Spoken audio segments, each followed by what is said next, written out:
Hello there everyone, welcome back to our channel. In today's quick video, you are going to see how to fix WhatsApp status videos not playing sound. So let me show you. We have to head over to our WhatsApp application and then go to the update section. And here you will find my status. And in here, if you go to your status and your video is playing, but there might be no sound, so there might be some sort of problem in WhatsApp or some sort of glitch or crash that had happened in the WhatsApp server. So all you can do is just to install and uninstall your WhatsApp and install it again.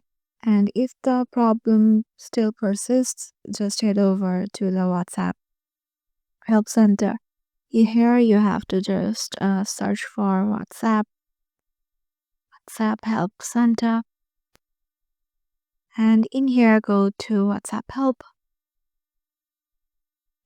and here just search for the help article with your desired problem, and then here you'll find your answer and your fix too. So yeah, this is how you can just do it. I hope this video will help you out, and we will see you in the next one.